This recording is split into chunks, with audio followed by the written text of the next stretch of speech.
인문 3 읽어볼게. 오늘 질문 두 개는 쉬우니까 좀 편안하게 들으면 되고, 특히 인문 4가 진짜 쉽고 인문 3은 그나마 조금 평타?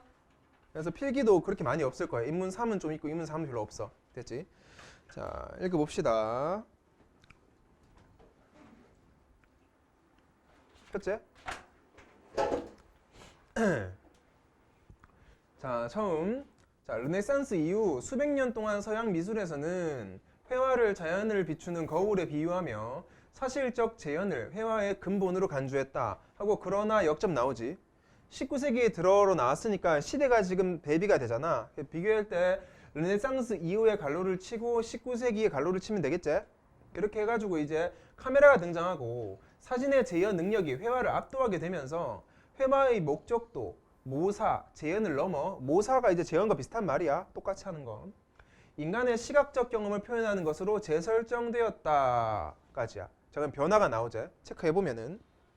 자, 우선 르네상스 이후에는 사실적 재현을 회화의 근본으로 간주했어. 그러니까 쉽게 말해서 회화를 그냥 그림으로 보면 되는데, 그림의 목적은 뭐다? 똑같이 그리는 거.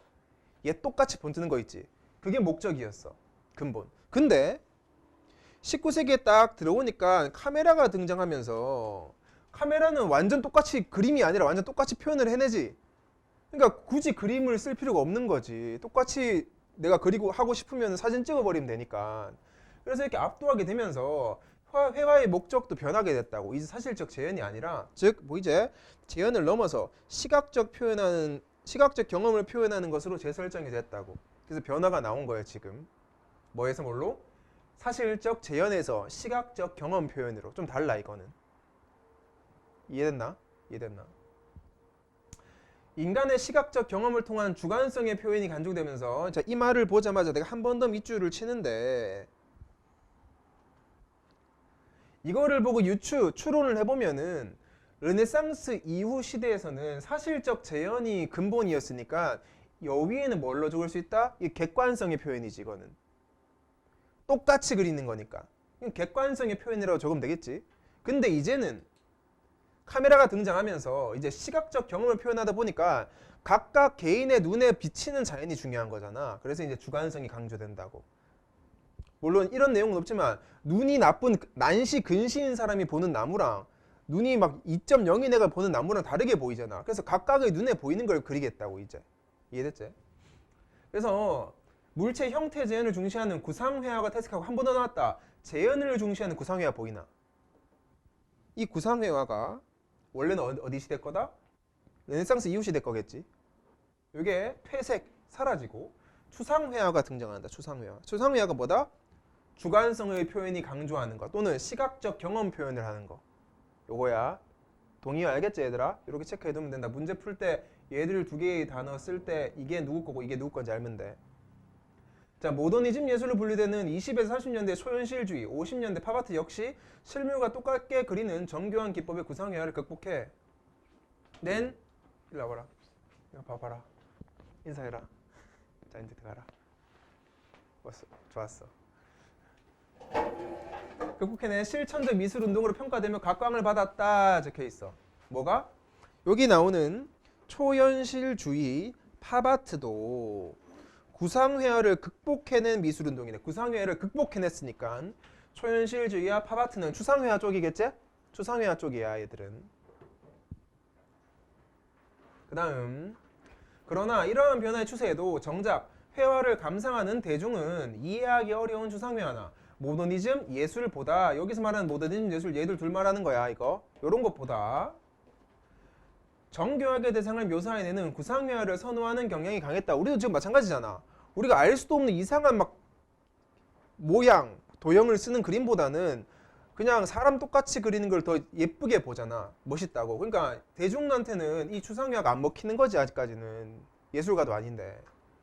일부 작가들도 추상회화는 작가들의 사유놀이에 불과하다며, 사유놀이란 말은 그냥 솔직히 말하면 그냥 약간 자뻑 이런 느낌이잖아. 우리가 우리다 이런 거 불과하다며 구상회화로 회귀하는 경향을 보였다고. 다시 돌아간다.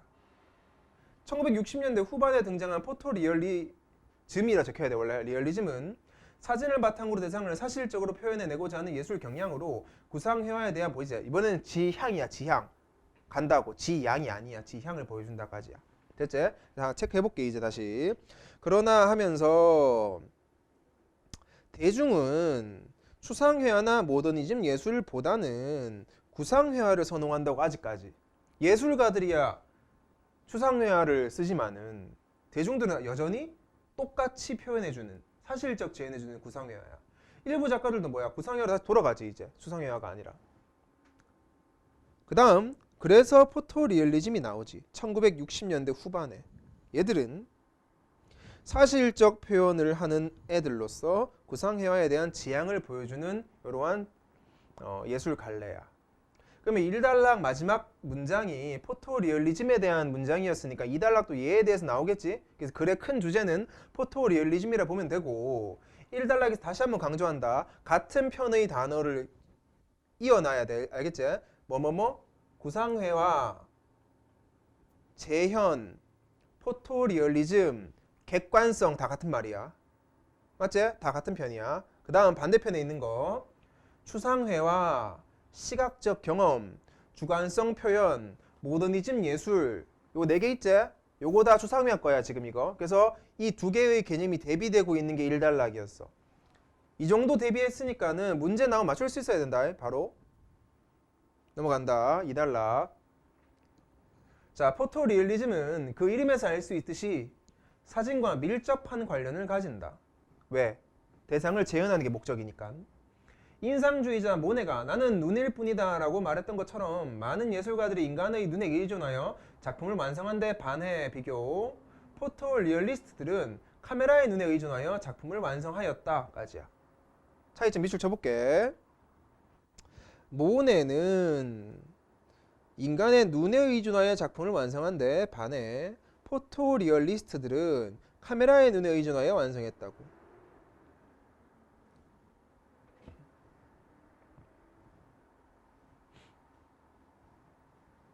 읽어볼게. 그 다음 자, 실제를 보면서 그림을 그리는 것이 아니라 사진을 보면서 그림을 그리거나 프로젝트로 이미지를 캔버스에 직접 투사하여 그 위에 그림을 그리는 것이다. 또 아니라 실제를 보면서 그리는 것이 아니라 사진을 보거나 프로젝트로 캔버스에 투사해서 그린다고. 어차피 앞에 거랑 같은 말이었어. 그치? 요거는 인간의 눈에 의존. 그치? 인간의 눈에 의존. 요거는 카메라의 의존이지? 카메라의 의존.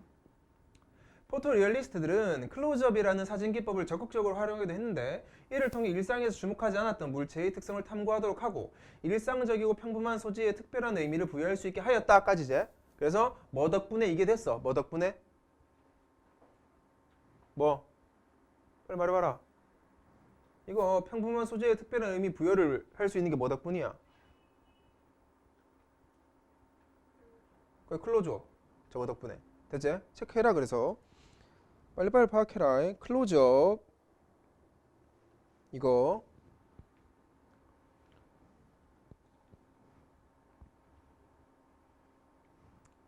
자, 자동차, 건 판매기, 구두와 같은 물건뿐 아니라 사람의 얼굴, 신체 부위, 물성에 대한 분석적으로 인식할 수 있게 한 것이다. 너무 필요 없고 미국의 화가이자 사진작가인 클로스는 사람의 얼굴을 클로즈업한 사진을 치밀하게 분석하고 머리카락, 모공, 솜털, 미세한 주름 등을 적나라하게 표현하여 사람의 얼굴을 낯선 세계의 사물처럼 묘사했다.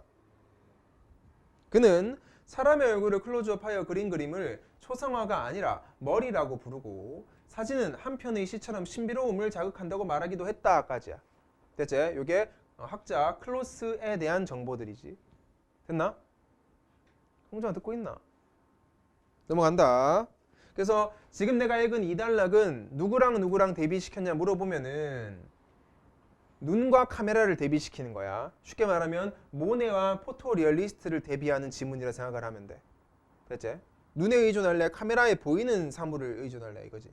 근데 뭐가 다른지 사실 모르겠지만.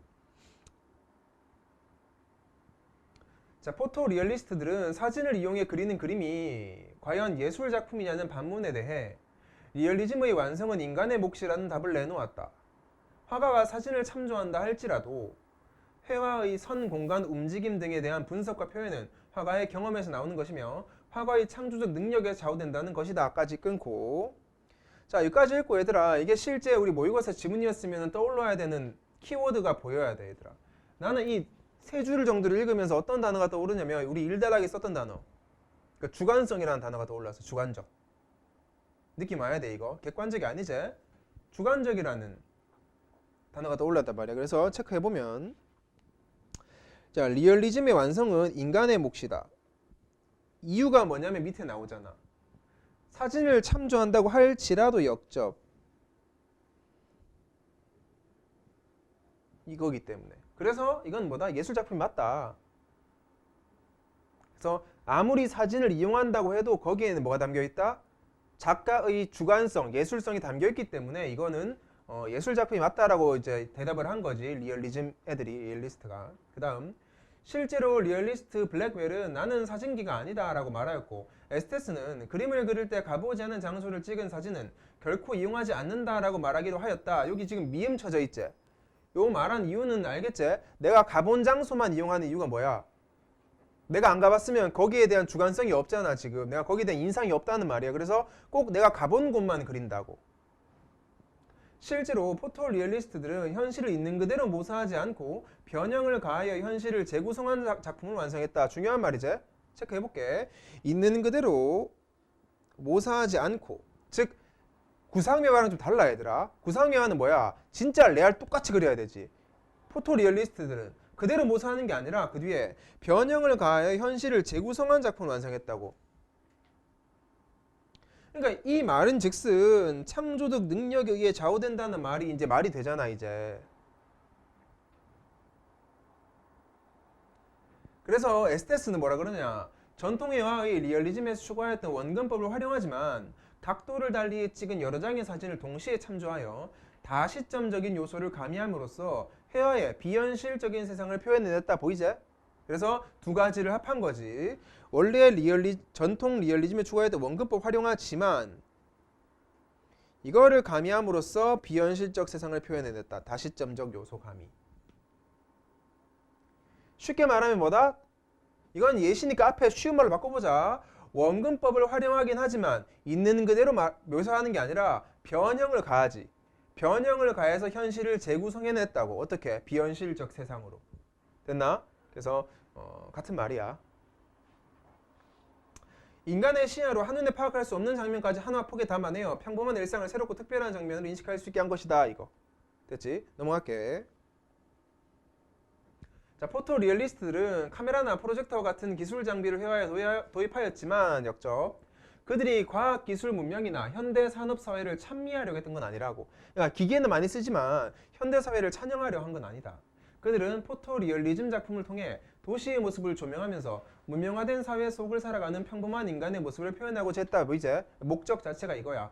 평범한 인간의 모습을 표현하고자 한 거. 미술 쳐볼게. 기술 장비를 도입하였지만 이건 아니다. 목적은 이거다. 목적은 이거다.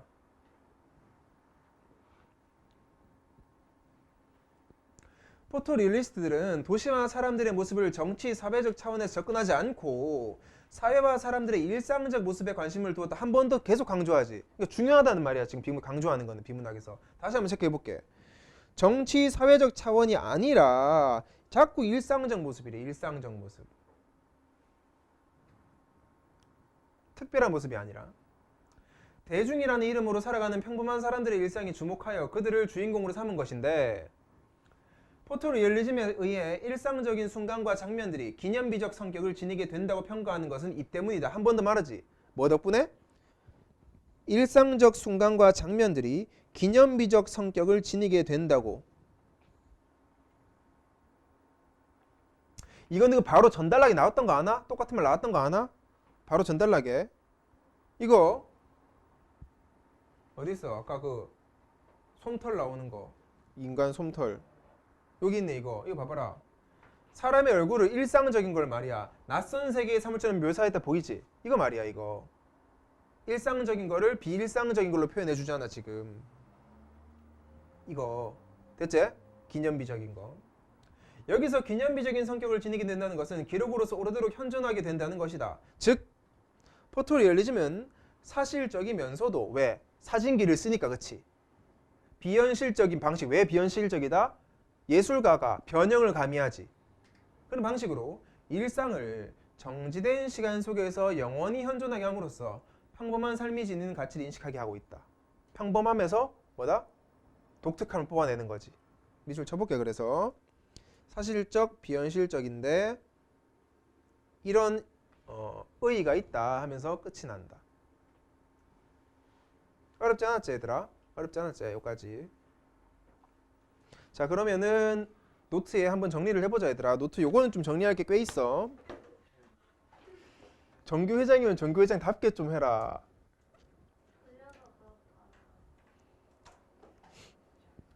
알았다. 이제 그만 갈궈야겠다 사연이. 불쌍하다. 조그만 애를 갖다가 너무 갈궜다. 그치? 자, 같이 보자. 1단락 정리해볼게. 1단락은 현재야 내가 뭐랑 대비했다 그랬어? 기억 안 나나? 르네상스 이후랑 19세기를 대비했지. 개념으로는 두 개의 개념이 있었잖아. 어떤 회화? 추상회화랑 그 다음 구상회화. 됐지? 그래서 난 그걸로 대비를 시켜볼게. 1단락에 두 개를 대비시켜보자. 우선 구상회화. 이게 원래 있었던 애니까 초기에. 구상회화. 구상회화는 너희가 방금 얘기했듯이 르네상스 이후에 이제 대세가 된 회화고, 얘는 목적 자체가 사실적 재현을 하는 게 이제 목표지. 진짜 똑같이 그리는 거.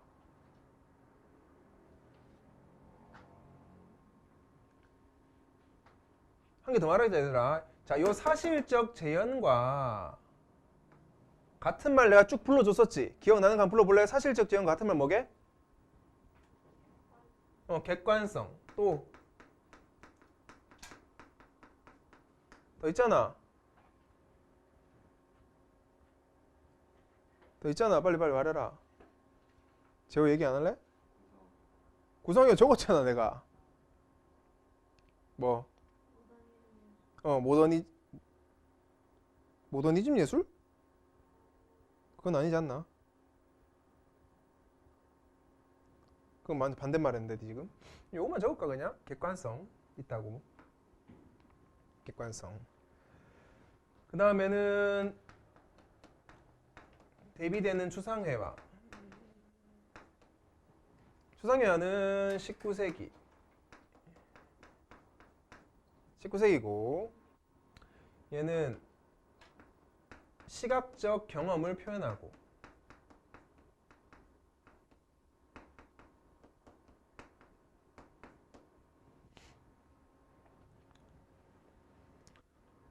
따져보면 얘는 주관성.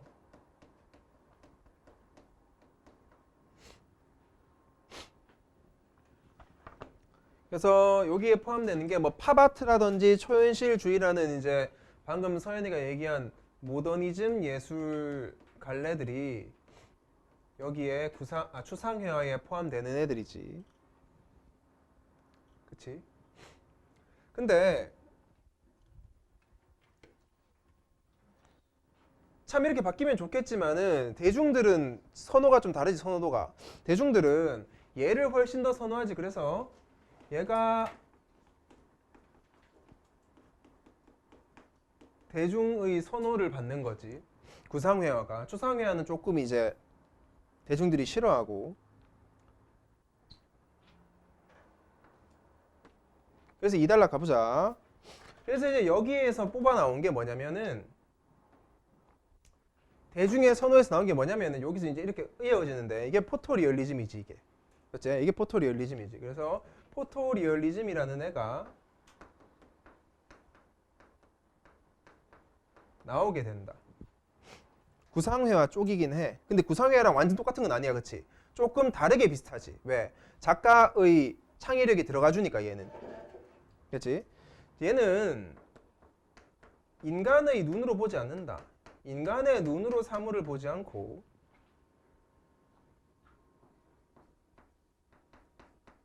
카메라의 눈에 의존한다.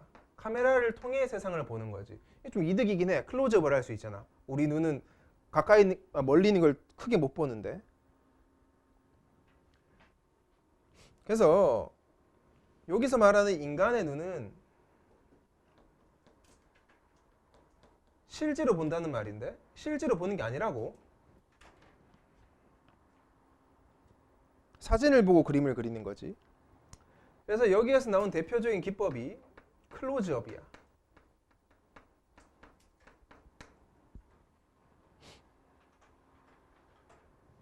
이 클로즈업 기법은 말 그대로 이제 줌하는 건데, 얘는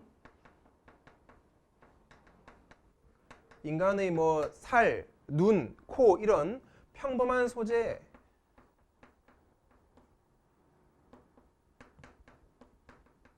특별한 의미를 부여해 주지.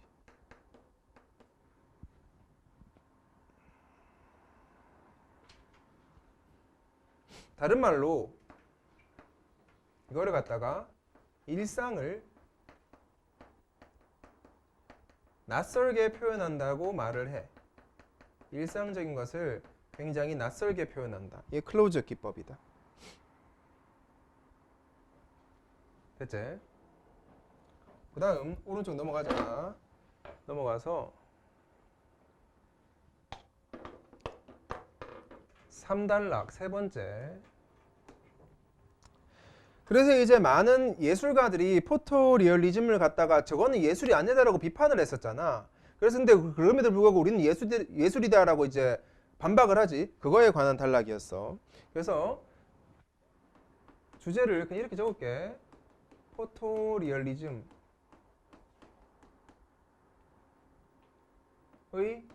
특성. 얘는 예술일 수밖에 없는 특성을 가지고 있다. 쉽게 말해서 얘는 작가의 경험 그리고 작가의 능력이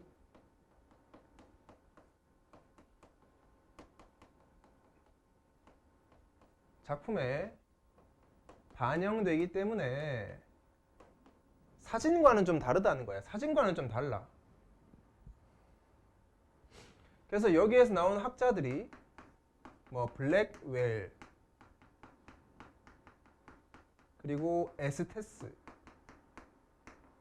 이런 애들이 나와서 포토리얼리즘도 마찬가지로 예술이다라고 이제 말을 많이 하지. 중요한 단어는 화살표를 좀 쳐볼게. 얘들이 말한 것은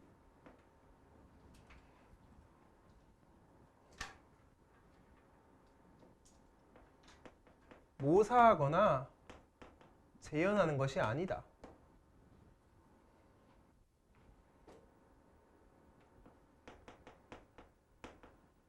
변형을 통해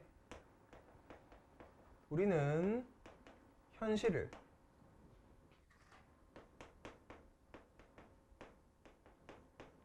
재구성한다 라고 말을 해.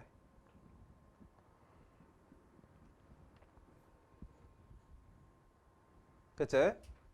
그리고 4단락에서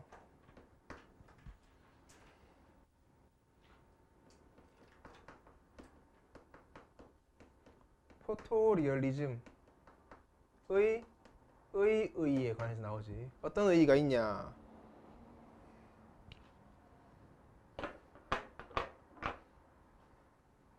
의의는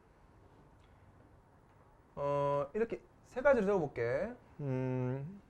일단 얘들은 평범한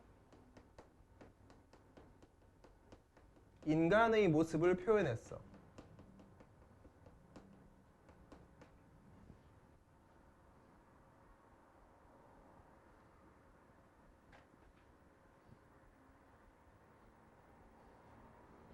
즉 정치적이거나 사회적인 게 아니라 그냥 진짜 일상적인 인간의 모습을 표현했다 이거지. 그래서 이걸 통해서 얘들은 우리 삶에서 쉽게 지나갈 수 있는 일상적 순간을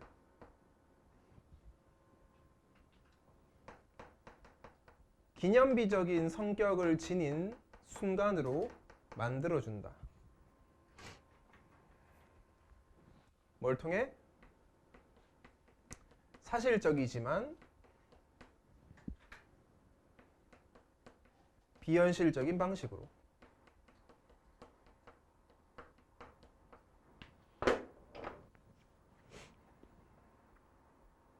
됐나? 자, 이렇게 너희가 다 정리를 하고 나면은 이 비문학, 그러니까 인문 3을 쓴 글쓴이가 어떤 의도로 이 포토리얼리즘을 낸지, 어떤 의도로 저렇게 1달러 구상회화, 추상회화를 건드린지를 알 수 있어. 왜 건드렸다? 너희 결국 포토리얼리즘 정의 마지막 봐봐라. 어떻게 나왔다고?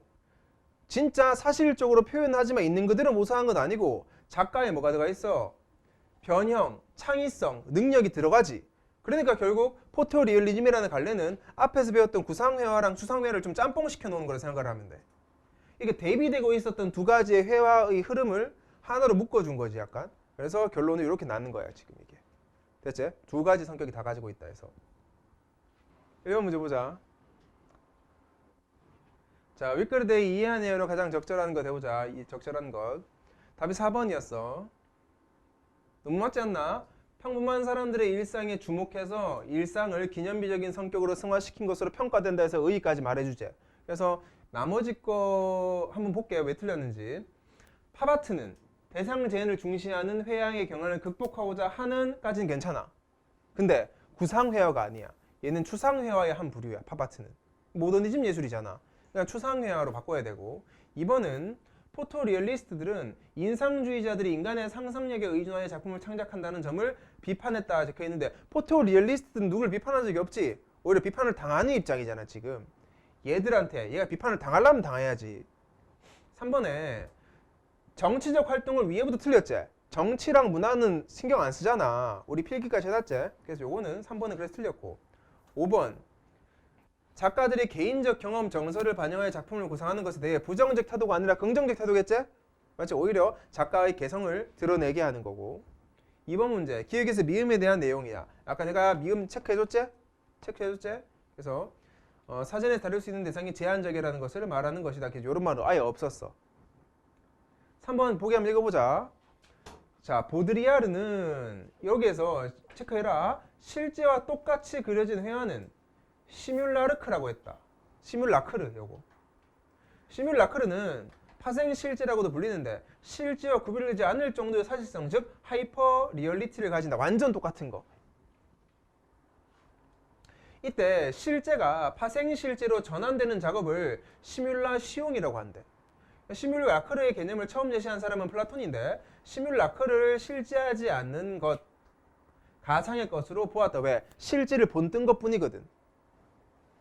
플라톤은 현실은 세계의 원형의 이데아의 복제물이고 회화는 그 현실을 다시 복제한 것에 불과하기 때문에 의미가 없다 보이지. 그래서 이데아가 원래 본질적인 거, 현실은 이데아를 본뜬 건데 이 현실을 또 본뜬 게 뭐다? 시뮬라크르 요거잖아. 그래서 이러한 플라톤의 시각과 달리 보드리아르는 현대에는 시뮬라크르가 독립된 정체성을 갖춘 개체, 즉 또 다른 실제이자 원본이 되었다고 한다 적혀있지. 그래서 플라톤과 보드리아르를 대비시키고 있어. 플라톤은 회화를 엄청 까고 보드리아르는 회화를 인정해주고 이렇게. 답이 그래서 2번인데 플라톤 시각에서 하이퍼 리얼리티를 지니는 포토리얼리즘 작품은 세계의 원형을 복제한 것이기 때문에 가치가 있는 것이다. 가치가 있으면 안 되지. 플라톤 입장에서는 가치가 없다 그래야 될 거 아니야. 가치가 없다 그래야 되지. 4번 문제. 수행과제 한번 봐봐라. 포토리얼리즘 경향성을 반영한 작품을 완성하고 소개하란다. 그래서 보면 뭐 이거는 그림까지 그려져 있지. 그림까지 있을 건데 아마 여러 각도에서 찍고 쫙 이어 붙인 거예요 지금. 그러니까 분명히 여기서 뭘 적으면 되냐면 작가의 능력이 들어간 거지 지금. 이게 사진 그대로가 아니라 능력이 들어간 거예요 지금. 자, 답 4번이었는데 틀렸지. 그림 그리는 사람의 주관성 배제하면 되는데 안 되지. 주관성이 들어가줘야 된다는 말이지. 이건 어쩔 수 없이. 그래서 저 말 때문에 4번이 틀렸어. 됐지? 오케이. 여기까지 하고 좀 쉬다가 다음 거 봅시다. 쉬우니까 스근하게 해보자. 자, 더 많은 부를 얻기 위해 마음의 평온을 희생하며 살아가는 사람들이 있다. 또한 정계에 복귀하기 위해 하염없이 투쟁하면서 마음의 평온을 희생하며 살아가는 실각한 정치가도 있다. 어이 모르는 사람은 다 적어라. 누구도 이런 거 모르잖아, 그치? 실각 아는 사람, 실각. 아무도 몰라? 시각은 권력을 잃은,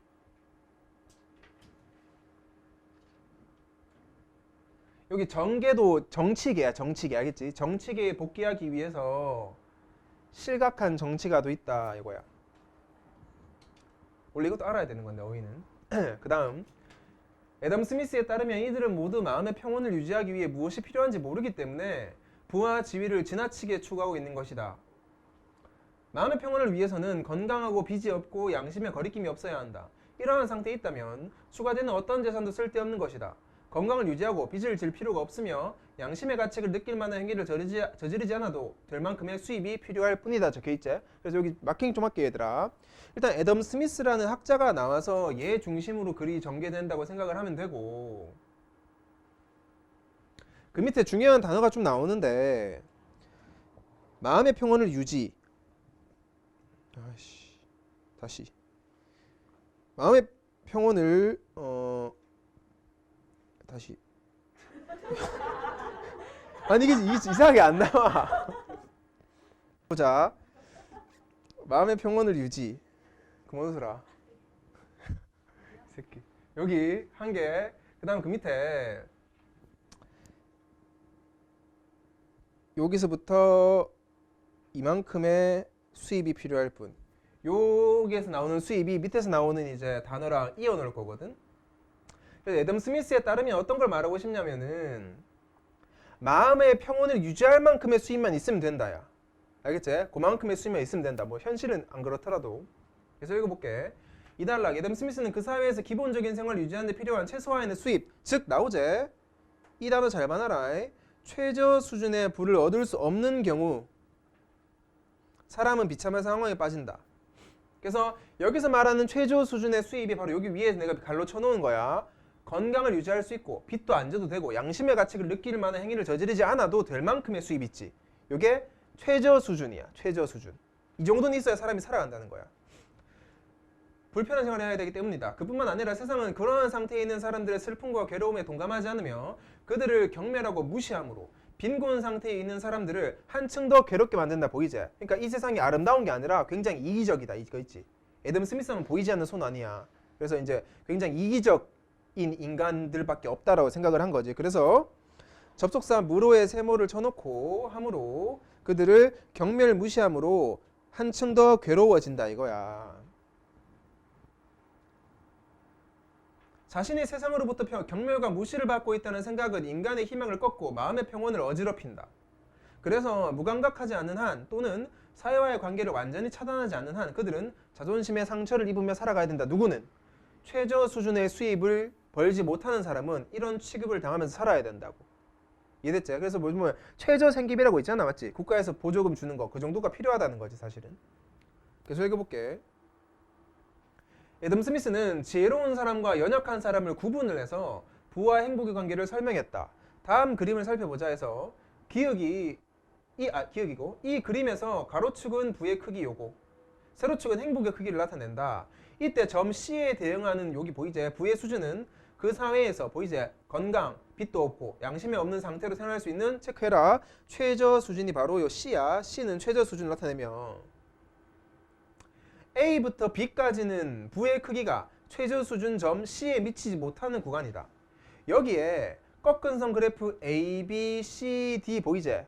A, B, C, D는 지혜로운 사람이 예상하는 부와 행복의 관계.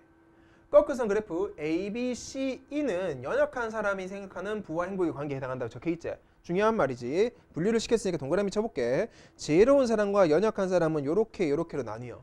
근데 이렇게 밑줄만 치시지 말고 필기를 해놓으면 더 좋다. 자, A, B, C, D를 보면 지혜로운 사람인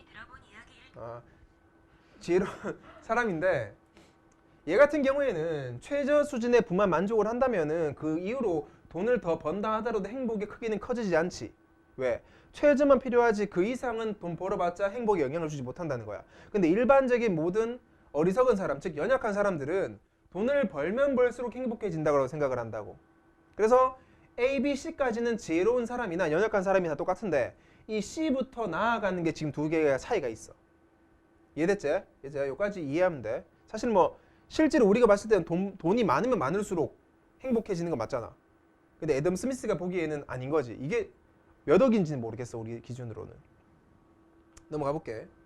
그래서 애덤 스미스에 따르면 연약한 사람은 최저 수준의 부를 얻은 후에도 부가 증가할수록 돈이 많이 벌수록 행복이 증대된다고 생각한다. 적혀 있지. 체크하면 되겠지, 얘들아. 연약한 사람은 부가 증가할수록 돈이 증가할수록 행복은 증대된다. 그래서 이제 이렇게 생각하고, 자, 부를 쌓음으로써 생활의 쾌적함이 향상된과 동시에 다른 이들로부터 칭찬받을 수 있다고 생각하기 때문이다. 따라서 선분 CE는 증가의 형태를 보인다. 아까 앞에서 보면 되겠지, CE. 그래서 따라서 CE는 증가의 형태다. 하지만 역접. 호화로운 식사도 아름다운 옷도 훌륭한 저택도 실제로 가져보면 대단치 않은 효용을 가진 장난감에 불과하며 오히려 그것들을 관리해야 하는 사람을 번거롭게 만든다. 이처럼 큰 부를 획득한다 한들 실제로 행복은 증가하지 않는다라고 누가 말했냐면 글쓴이가 말한 거야. 이거 지금 알겠죠? 글쓴이가 이미 지가 지 의견 낸 거야. 따라서 실제 부와 행복의 관계는 지혜로운 사람의 예상과 같이 선분 CD로 나타난다. 똑같다고. 선분 CE는 연약한 사람의 환상에 따른 것일 뿐이다. 이게 환상이라는 단어를 써버리지. 맞나? 실제 우리 누구 그러나? 그건 아니지. 너 용돈 10,000원에서 100,000원 올려주면 더 행복이 증가할 거 아니야. 그래서 이거는 약간 좀 이상적인 말일 뿐이고, 예를 들어서 한 1,000억 가진 사람이랑 2,000억 가진 사람은 큰 차이 없을 것 같긴 하거든, 내 생각에도. 근데 100만 원 가진 사람이랑 200만 가진 사람은 좀 다를 것 같아. 그래서 이거는 만약에 문제를 낸다고 하면 좀 응용해서 낼 수는 있겠지. 포인트는 뭐다? 아까 내가 말했잖아. 지혜로운 사람이든 연약한 사람이든 선분 A, B, C까지는 다 똑같아. 일단 두 사람의 공통점은 최저 수준을 맞춰야 되는 거야. 최저 수준부터 더 벌 때가 이제 다른 거지. 됐지? 넘어가 본다. 지혜로운 사람은 최저 수준을 넘는 부의 증가가 행복에 영향을 주지 않는다고 생각한다. 딱 나오지? 똑같이 쳐볼게. 연습을 좀 더 꺼주라. 하지만 아무리 지혜로운 사람이라도 보이지? 최저 수준을 밑도는 부밖에 얻을 수 없는 경우 행복 수준은 지극히 낮아지며 비참한 상태에 빠지게 된다고. 그래서 이 상태야. 그러니까 적어도 점 C는 만족해야 돼. C는 만족하고 시작을 해야 돼. A부터 B까지 부와 C 이상의 부에서 느끼는 행복감의 차이는 엄청나다. 표 보이지, 얘들아? 두 꺾은선 그래프에서 선분 BC는 바로 그 차이를 보여준다. 이거 세로로 된 거. 스토아 철학에서 말하는 현자라면 자, 세 번째 인간 나온다. 세 번째 인간이 현자다. 됐지? 자, 지혜로운 사람, 연약한 사람, 현자야. 부와 행복의 관계는 뭐다? SCD가 돼버린다. SCD. SCD 한번 봐봐라. 일직선이지. 즉 부가 행복에 아무런 영향을 주지 못하지. 그게 현자야. 왜냐하면 현자는 모든 상황을 동등하게 보고 어떠한 상황에서도 부동심을 유지하기 때문이다. 적혀있지? 체크할게. 부동심 유지다. 부동심 뭐야? 뜻이 뭐고? 부동. 움직이지 않는 마음. 알겠지? 움직이지 않는 마음. 체크. 그러나 지혜로운 사람은 세상으로부터 칭찬받을 때와 달리 경멸과 무시를 받을 때는 뭐다? 동요를 하게 된다고. 달리 체크해볼게. 지혜로운 사람은 칭찬받을 때는 마음에 별로 이렇게 큰 행복감이 없어. 근데 경멸과 무시를 받으면은 한 번에 실망하게 된다고. 그래서 보통 어떻게 하노, 얘들아? 연예인들 보면은 갑자기 은퇴해서 인기가 없어지면 우울증 걸리고 그러잖아. 뭐 그런 느낌이지. 세상 사람들은 가난한 사람에 대해 노골적으로 비난하진 않지만 한 번 더 역적. 은근히 무시한다고. 은근히 무시해, 가난하면.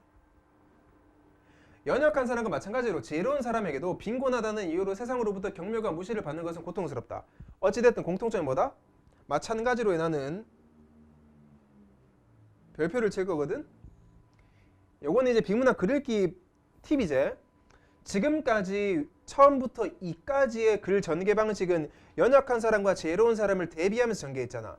계속해서 차이점만 나열하다가 딱 한 가지 공통점 나열하면 이건 시험에 나온다고. 또는 위에서 다 공통점 얘기하다가 하나의 차이점 나오면 그게 시험에 나오고. 요게 시험에 나올 수 있겠지. 어찌됐든 경멸과 무시를 받으면은 고통스럽다. 됐지? 그 다음 애덤 스미스는 개인이 빈곤을 피해갈 수 있느냐 없느냐는 근면 절약 등 개인의 노력에만 달린 것이 아니라 우연한 사건에도 영향을 받는다고 보았다. 해서 잘 봐. 개인의 노력에만 달린 것은 아니고 우연한 사건에도 영향을 받아. 그러면 결국 우리는 알 수 있어. 사람이 돈을 번다는 것은 두 가지가 필요한 거야, 얘들아. 너희는 적으면 되겠지? 개인의 노력도 필요하고 금연성실함. 그 다음에 뭐야? 운빨도 좀 필요해. 운빨도 좀 필요해. 내만 열심히 한다고 해서 되는 게 아니에요, 이게. 그래서 여기서 말하는 우연한 사건이 뭔지 뒤에 나온다. 우연한 사건에는 자신이 속한 사회의 경제가 전체적으로 잘 발전하는지, 정체하는지 또는 쇠퇴하는지가 포함된다. 발전하는 사회, 체크해볼게. 발전하는 사회에서는 많은 사람들이 최저 수준 이상의 부를 획득할 수 있다. 어떤 경우? 두바이 봐봐라, 두바이. 그 거지도 잘 살잖아. 경찰차가 막 스포츠카고.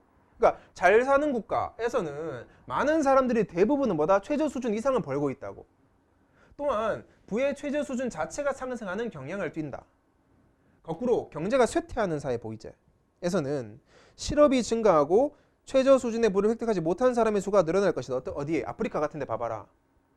나라가 못 사니까 대부분이 다 굶어 죽는 최저 수준의 부를 획득하지 못하잖아. 그러니까 개인이 문제가 아니라 그 사람이 속해 있는 국가라든지 사회의 발전이 엄청난 영향을 끼친다고. 이런 까닭에 애덤 스미스는 경제 발전이 사회 전체적으로는 물론 개인에게 중요한 의미를 가진다. 적혀있지. 이해됐나? 그래서 개인의 행복을 좌지우지하는 것은 가장 중요한 게 뭐다? 최저 수준의 수입. 근데 이 최저 수준의 수입을 얼마만큼 많은 사람이 달성할 수 있냐는 누구다? 개인의 노력 플러스 사회의 영향이다. 까지 해서 이 질문이 끝나는 거야. 됐지? 됐지? 자, 정리 좀 한 번 더 해보자, 얘들아. 정리해본다. 1달 이렇게 적지 말고, 얘들아. 1, 2달러 한 번에 적자. 1, 2달러 한 번에. 1, 2달러 한 번에 적자.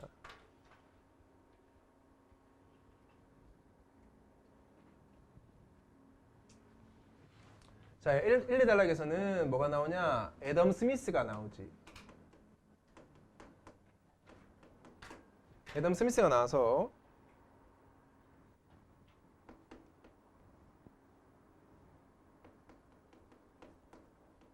최저 수준의 부에 관해서 많은 얘기를 해. 최저 수준의 부란 무엇인가에 관해서. 최저 수준의 부는 밑에 적을게. 오른쪽에 적을게.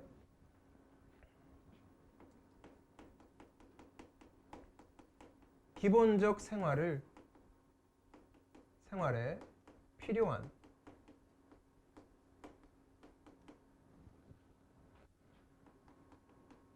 최소한의 수입이야. 이 정도는 있어야지 살아갈 수 있는 거지. 물론 너희 교재에는 여러 가지 예시가 나왔어. 뭐 양심의 가책을 느낄 만한 행위를 저지르지 않아도 된다. 빚을 질 필요가 없다. 건강을 유지하게 된다. 요거 있지. 요게 다 기본적인 생활이 말하는 거야. 기본적 생활. 요게 유지할 수 있어야 돼. 됐나? 그 다음 1, 2다 좀 더 적을게. 최저수준의 부. 그래서 여기에서 두 가지 나눌게. 본인의 수입보다 최저 수준이 큰 경우와 본인의 수입이 최저 수준이거나 최저 수준보다 많은 경우 있지. 이럴 경우 봐봐라. 내 수입이 최저 수준보다 낮아. 그러면은 이 너희 교재에서는 사람들이 무시하고 은근히 경멸하고, 근데 대놓고는 아니라 그랬다. 대놓고는 아니고 무시하고 경멸한다. 그래서 또 자존심에 상처를 입는다. 뭐 이 정도였고, 이럴 경우에는 행복하다 정도로 끝나지 그냥. 그래서 중요한 거는 최저 수준의 부를 넘기자 이런 거였어. 그 다음 3단락에서 4단락 정리할게. 3단락에서 4단락 표에 관한 거. 3, 4단락에서는 인간의 종류를 두 개로 나누재. 첫 번째가 지혜로운 사람이고,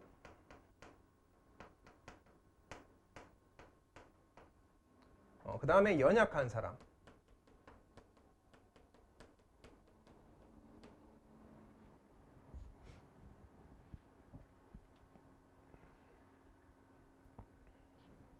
지혜로운 사람은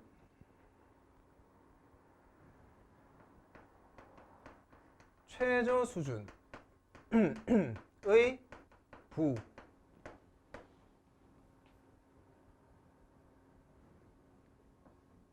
부를 달성하면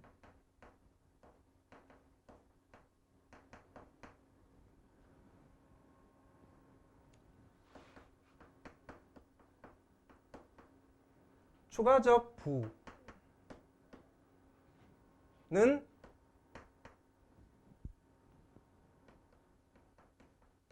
행복과 무관하다고 봐.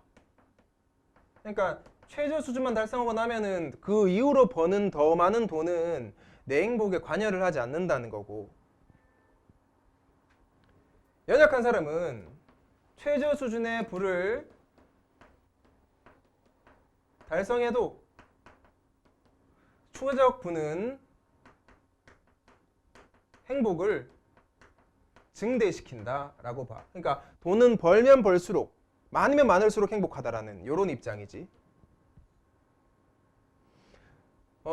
쌤 이쪽에 3번을 굳이 뭐 A, B, C, D를 안 쓰는 이유는 너희가 복습할 때 꼭 봐라. 그거는 표를 알아서 보고 나는 그게 안 적을게.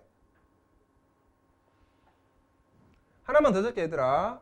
여기 5단락이라고 적으면 참 좋겠는데 그냥 여기 이어 적게 이렇게 같이. 현자라는 애가 있지. 현자.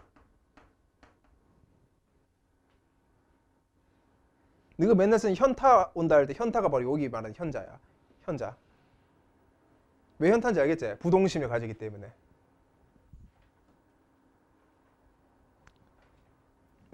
현자는 부동심, 어떤 상황에서도 움직이지 않는 마음, 부동심을 통해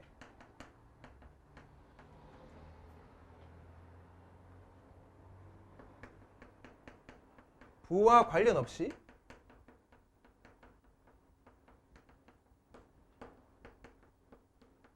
동일한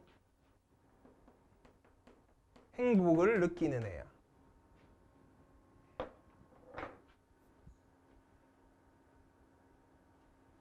됐나? 자, 한 개 물어볼게 이제.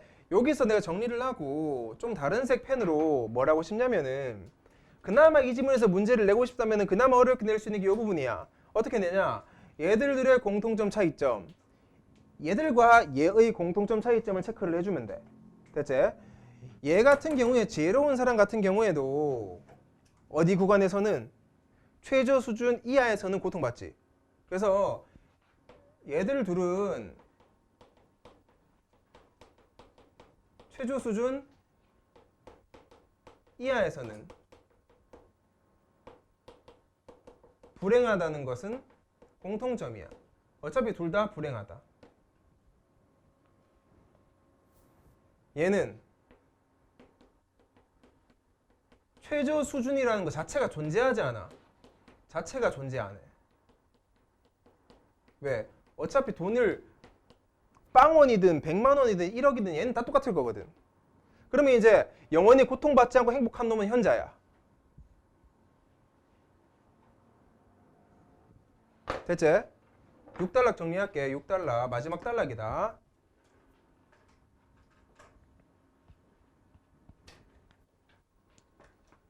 자, 개인의 빈곤을 결정하는 요인에 관한 거야. 개인의 부 또는 개인의 빈곤을 결정하는 요인에는 두 가지가 있다 그랬다. 첫 번째가 개인의 노력, 얼마나 열심히 살았냐도 영향을 주지만 플러스 우연한 사건에도 영향을 받는다. 여기서 말하는 개인의 노력이란 근면한가 또는 성실한가를 말하는 거고, 근면성실. 우연한 사건이란 그 사람이 속한 사회의 발전 정도를 얘기하는 거지.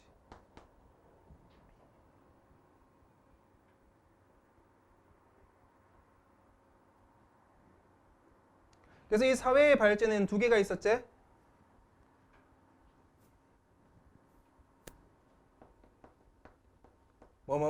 발전하는 사회관계가 있고,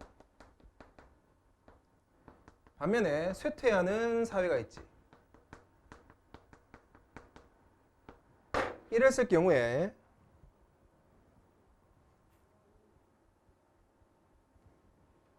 발전하는 사회에서는 최저 수준의 부를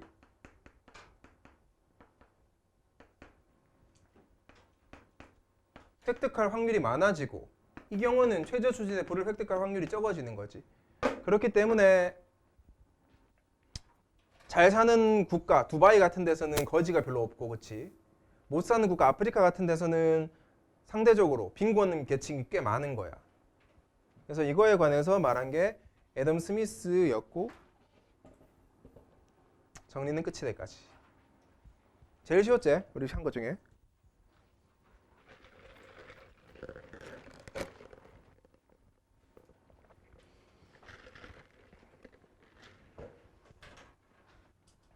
현재 다 적었나? 좀 찍자. 덜 적은 사람? 읽어볼게. 다 같이 체크해보자. 1번 문제. 애덤 스미스의 생각을 바르게 이해한 것은? 하고 묻고 있네. 애덤 스미스의 생각을 바르게 이해한 것. 여기 답 4번이었는데, 빈곤 상태에 있는 사람은 불편한 상황과 함께 세상으로부터 경멸과 무시 때문에 비참해진다. 이게 이제 아까 내가 필기도 했었고 이 글의 거의 주제랑 비슷한 거지. 그래서 이게 정답이고 1, 2, 3호로 좀 고쳐놓자 얘들아. 1, 2, 3호. 1번. 빈곤 상태에 있는 사람이 행복해지기 위해서는 사회와의 관계를 완전히 차단해야 된다죠. 그 있지. 이런 말 자체가 없었어 사실은. 이런 말 자체가 없었고, 이거랑 유사한 게 어디 있었냐면은 여기 보시면 여기 나온다. 무감각하지 않는 한 또는 사회와의 관계를 완전히 차단하지 않는 한 그들은 자존심의 상처를 입으며 살아가야 된다. 적혀 있지. 그러니까 사회와의 관계를 완전히 차단하면 얻을 수 있는 거는 뭐다? 자존심의 상처를 안 입을 수는 있어. 알겠나? 자존심의 상처를 안 입을 수는 있어. 하지만 우리가 지금 문제에서 보고 있는 것처럼 행복해지는 건 아니지. 이게 자존심의 상처를 안 입는다고 행복해지는 건 아니야. 이거는 많은 비약이지. 그거는. 2번. 최저 수준의 부를 얻을 수 없는 사람은 세상 사람들로부터 노골적이 아니지. 노골적이진 않다라고 했지. 아까 역접 내가 세모까지 줬어. 노골적은 아니야. 3번. 실각한 정치가는 정계에 복귀하기 위해 벌이는 행위를 통해 마음의 평온을 회복을 못한다는 예시였지. 지금 이거. 그렇지? 부를 추구하다가 마음의 평온을 잃게 되는 거. 5번. 마음의 평온을 유지할 수 있는 상태에 있어야 빈곤 상태에 있는 사람들의 슬픔에 동감할 수 있다. 동감이라는 건 없었지. 이 지문에. 내가 마음의 평온을 유지할 수 있다 해서 가난한 사람들의 슬픔에 동감할 수 있는 건 아니지. 넘어간다. 2번 문제. 기획에 대한 이해로 적절하지 않은 것은? 하고 있어. 3번 봐봐. 연약한 사람과 현자가 점시 이상의 부에서 예상하는 행복의 크기는 차이가 없을 것이다. 차이가 있었지. 연약한 사람은 계속 우상향했었고 현자는 부동심 계속 똑같았잖아. 그래서 답이 3번이 틀린 거였어. 됐지? 넘어간다. 3번 문제. 여기 밑줄 좀 쳐놔라 얘들아. 자, 굶주림에 지쳐 떠돌던 가을 보이지? 여기 갈로 친 다음에 뭐라 적어야 된다? 최저 수준 이하지. 지금 이거 지금 맞지? 최저 수준 이하의 애야. 그 밑에 성공한 집주인 나 갈로 치고 이게 뭐다? 최저 수준 이상이지. 얘는 또 이상의 애야. 그래서 잘해줬단 말이야. 그러나 거실에 비싼 보석이 놓여있는 것을 본 가는 부자가 되고 싶다는 욕망에 양심의 거리낌 없이 보석을 훔쳐 토꼈단 말이야. 이때 가를 목격한 또 부유한 상인이지. 다는 보상금을 바라면서 가를 붙잡아 나에게 데려갔지. 그럼 얘 다는 어떤 인물이고? 똑같이 최저 수준 이상의 애인데 얘는 보상금을 더 바라지. 어떤 상태임에도 불구하고 부유함에도 불구하고 보상금을 더 바라잖아. 그래서 굳이 따지자면은 다에는 연약한 사람이라 적으면 되겠고 얘가 지혜로운 사람이라 적으면 되지. 그 다음에 나는 연약하다가 지혜롭게 될 건데 그건 봐야 돼. 그건 일단 나는 연약하고 지혜롭고를 떠나서 일단 최저 수준 이하니까 계속 읽어볼게. 그러나 나는 아무 말 없이 지갑에 있는 현금을 다시 또 꺼내서 줬다는 말이야. 그래서 갑자기 감동 먹은 가가 열심히 돈을 벌어올기 시작했으며 마음의 평을 유지하기 위해 필요한 만큼만 소유하고 나머지는 뭐다? 다 도와주며 살았다 보이지? 그러면 결국 가도 최저 수준 이하를 벌다가 최저 수준 이상을 벌게 되니까는 그 지혜로운 사람으로 됐다 이거잖아 지금. 요런 이야기야. 답이 3번이었는데 1, 2, 4, 5가 왜 틀린지 한번 보자. 1, 2, 4, 5가 왜 틀린지. 1번 가와 나가 만났을 때 둘 다 마음의 평을 유지하기 어려운 상태가 아니라 가는 평온했지? 가는 평온이었고 나가 아니었지. 2번 나는 스토아 철학에서 말하는 현자, 나가 현자 아니지? 나쁜 놈이었잖아 나는. 3번 답. 4번 다가가를 붙잡아 나에게 데려간 것은 자신이 아니라 나의 행복을 위한 것. 나의 행복을 위해서 얘를 잡아간다? 아니지. 자신을 위한 거였지. 보상금 바라고. 5번 가는 나의 집을 떠난 후 돈을 벌지 못했다 하더라도 마음의 평온을 유지할 수 있었을 것이다가 아니지. 마음의 평온을 유지하려면 최저 수준 이상의 부를 얻어야 되는데 돈을 벌지 못했으면 최저 수준 이상이 안 되잖아. 그래서 답이 3번이다. 됐지? 4번 문제. 경제 발전에 대해 니은과 같이 판단하는 이유. 요게 추론 문제였거든. 요걸 알 수 있어야 돼, 얘들아.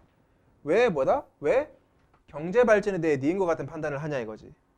답이 2번이었어. 경제가 발전하면 발전할수록 빈곤 상태를 피해갈 수 있는 가능성이 높아지기 때문에. 그리고 지금 내가 앞에 내 수업 준비하면서 내가 너가 틀리는 것에 대해 생각해 봤는데 요런 것만 틀린 애들이 있어. 그 본문에 밑줄 쳐놓은 것에 대한 의미 묻는 경우 있잖아. 그러니까 의미 묻는 게 아니라 이런 문제처럼 그냥 이 글 전체에 대해 물어 맞추는데 꼭 이렇게 밑줄 쳐놓은 거 틀리는 사람은 이 연습해봐라. 그 니은 이 말하는 거 앞뒤를 본다고 했잖아. 주어에 집중해봐라. 주어에 집중. 얘의 주어는 뭐냐면 얘지. 경제 발전이 개인에게 중요하다가 최종적인 문장이잖아. 경제 발전이 왜 개인에게 중요하냐는 밑에 많이 나와 있었지. 경제가 발전해야 뭐가 성립이 되는 거야. 우연한 사건에서도 플러스가 되는 거잖아. 이해됐지? 그렇게 푸시면 2번 찍을 수 있을 거야 이거. 5번 문제 보자. 이러한 기만이 의미하는 바 얘도 마찬가지 추론 문제였는데 그립이 괜찮아. 여기서부터 이까지 굉장히 긴 글인데 핵심 포인트가 되는 단어는 뭐냐면은 여기서는 기만한다는 건데 여기 봐봐라. 밑줄 쭉 쳐봐라. 근면성을 일깨워주고 계속해서 일을 하게 만든 것에 밑줄 쳐야 돼. 계속해서 일을 만들어. 일을 하게 만들어.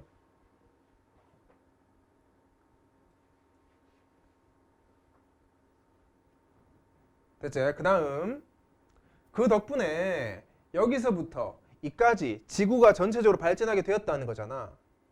그럼 여기서 알 수 있는 게 뭐냐면 계속해서란 요 단어인데 왜 계속해서 일을 해야 됩니까 했을 때 뭐 때문에 계속해서 사람들이 계속 일을 한다?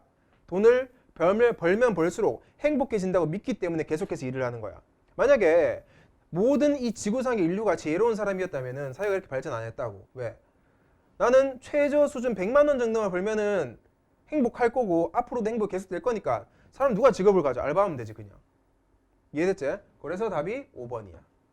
최저 수준의 부를 얻은 후에도 부가 증가할수록 행복이 증대된다고 예상하기 때문에 사람들은 계속해서 일을 하게 된다 이거지. 됐지? 그 다음 마지막 문제. 6번은 이건 틀려도 할 말 없고 맞춰도 잘한 것도 아니고 왜? 이게 문법도 아니고 비문학도 아니고 아무것도 아닌 문제야. 이게 문법 문제로 따지면 뭐랑 비슷하냐면 형태론 중에서도 그 합성어 파생어 있지. 합성어 파생어랑 비슷한데 이 부동심이라는 말이 부동과 심이 결합한 건지 부 플러스 동심이 결합한 건지를 묻는 거야 지금. 됐지? 그래서 실제로 이 단어는 부동 플러스 심이야. 부동 플러스 심. 움직이지 않는 마음이야. 부동심이 아니라. 그래서 부동 플러스 심처럼 이렇게 묶인 단어 형성을 고르라는 거지 지금. 답이 그래서 2번이었어. 어떻게 한다? 불 플러스 순물이야. 순물은 뭐고? 순수한 물질. 부는 안일 부자지. 순수한 물질이 아닌 것 이렇게 말이야. 그래서 불순물 하면 되겠지 얘들아? 불순물. 그래서 갈로 쳐보면은 이렇게 된대. 잠시만. 불충분은 이렇게 다시 이렇게 묶이지? 불순물은 이렇게 묶이는 거고, 그렇지? 불순물이고 부적합도 적합하지 않다 부적합이고 정확하지 않다 부정확이고 불만족인데 얘만 불순물이야. 됐지? 그래서 괄호 앞에 쳐져 있는 게 답이야. 오케이? 여기까지 하고 다음 시간 숙제는 사회 3과 4 플러스 금요일까지 그 자기소개서 1번 문항 초안 작성해 오는 거다. 됐지? 수고.